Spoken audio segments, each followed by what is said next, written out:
Welcome to This Explainer. Today, we're going to unpack a seriously gripping Supreme Court decision that pits a massive, well-resourced banking institution against totally innocent property owners in a high-stakes case of real estate fraud. We're looking at the Supreme Court of the Philippines decision, officially known as BPI Family Savings Bank versus spouses Jacinto and Rosita Soriano. Honestly, it's a fascinating and kind of terrifying look at what happens when the very systems designed to protect our most valuable assets are weaponized by fraudsters.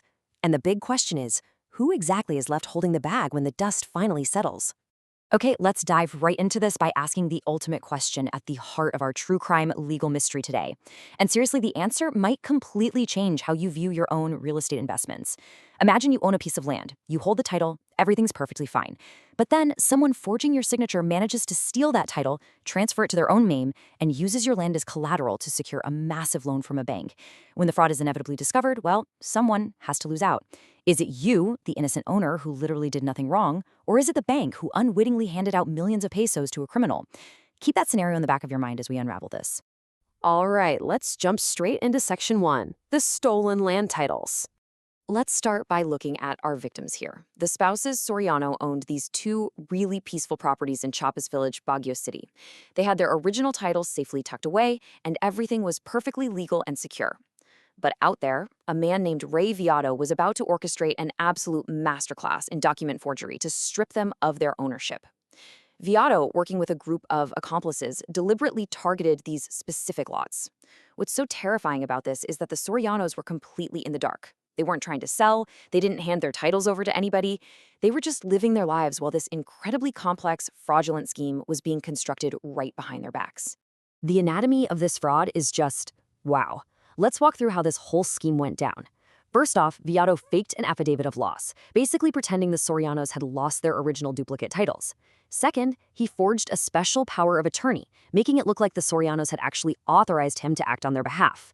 Third, and this is the wild part, using these fake documents, he actually convinced a judge at the Baguio City Regional Trial Court to legally declare the original titles lost and issue brand new ones. Finally, with those new, clean-looking titles in hand, he executed forged deeds of absolute sale to quietly transfer the properties into the names of his accomplices, including a woman named Vanessa Hafana. Which brings us to Section 2, securing the fraudulent loans. So, with freshly minted, stolen titles in hand, the accomplices set out to cash in. Because, a stolen title isn't actual cash. You have to find someone willing to lend against it. And they actually managed to trick two distinctly different lenders. One was an individual private financier named Maria Lisvinda Patimo. She was approached by one of the accomplices, and she lent a cool 1 million pesos against one of the stolen lots. The other lender? A major financial institution, BPI Family Savings Bank. Viado's accomplice, Vanessa Hufana, walked into BPI Family and successfully secured a massive loan of 2 million pesos against the other lot. So we've got two distinct lenders, a private individual and a massive bank, both falling victim to the exact same fraud ring. Now let's look at the legal showdown in Section 3, the good faith doctrine. When the true owners, the Sorianos, finally discovered this fraud, which happened while they were just innocently trying to pay their realty taxes, by the way, a massive legal battle erupted over who should actually take the financial hit. The Sorianos sued to get their land back, and the lenders fought back, claiming, hey, we're innocent victims too. Now, to really understand the lenders' defense, we've got to talk about the Torrens system. This is the bedrock of real estate law in the Philippines. Basically, it allows buyers and banks to safely rely on the correctness of a certificate of title without having to hire a private investigator to do endless background checks into the history of the property. The whole idea is simple. If the government's registry says you own it, the public should absolutely be able to trust that. Building on that Torrens concept, there's a legal doctrine called the mortgagee in good faith. This is supposed to protect lenders who get tricked. If a fraudster has already succeeded in getting a title registered in their own name, and a lender relies on that clean title in good faith, the law usually steps in to protect the lender. Both Patimo and BPI Family argued this exact point. They basically said, look, we checked the titles, they looked completely legitimate, so we are mortgagees in good faith. But, as we're about to see, the Supreme Court sets a much, much higher bar when it comes to financial institutions. Here's where the Supreme Court steps in with a massive reality check.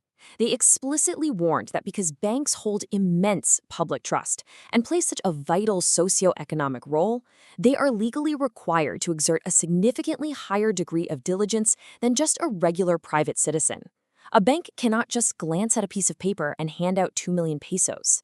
It is standard operating practice. It's their duty to conduct actual ocular inspections of the property and thoroughly verify the genuineness of the title to protect true owners from imposters.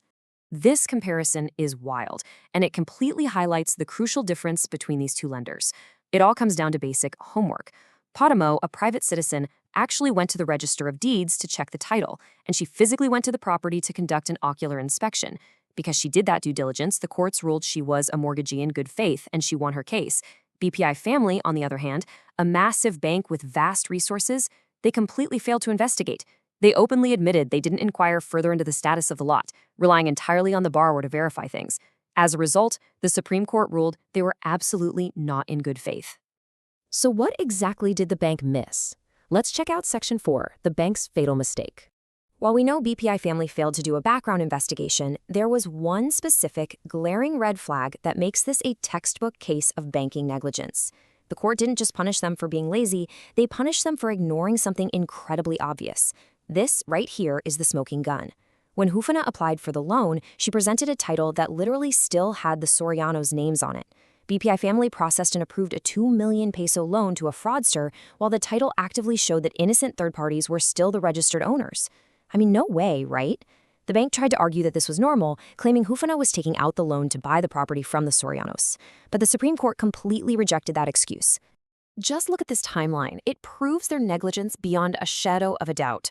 The bank approved the loan on July 18th, they executed the mortgage agreement on July 20th, but incredibly, actually scratch that, unbelievably, the fraudulent title transferring the property to Hufana wasn't even issued until July 25th. The bank essentially handed out 2 million pesos a full week before the borrower even had the legal piece of paper with her name on it. The Supreme Court pointed out that deliberately ignoring this massive fact should have been a giant red flag. It should have induced BPI to just pick up the phone and contact the Sorianos to confirm the sale. But they never did. Let's see how this all wraps up in Section 5, the final verdict. Because BPI Family failed so hard to meet the elevated standards of diligence expected of them, the Supreme Court dropped the hammer to protect the original property owners. The law simply isn't going to protect a lender who acts with this level of carelessness, especially a bank. The court ruled that since the instruments were forged, Hufana acquired absolutely zero rights to the property, and because BPI was negligent, they weren't a mortgagee in good faith, meaning they acquired no rights either. The result? BPI's mortgage agreement was declared completely null and void. The Register of Deeds was ordered to cancel all the bank's liens and fully reinstate the Sorianos' original title.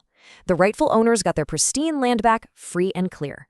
And it actually gets worse for the bank. They didn't just lose their collateral, they were actively penalized.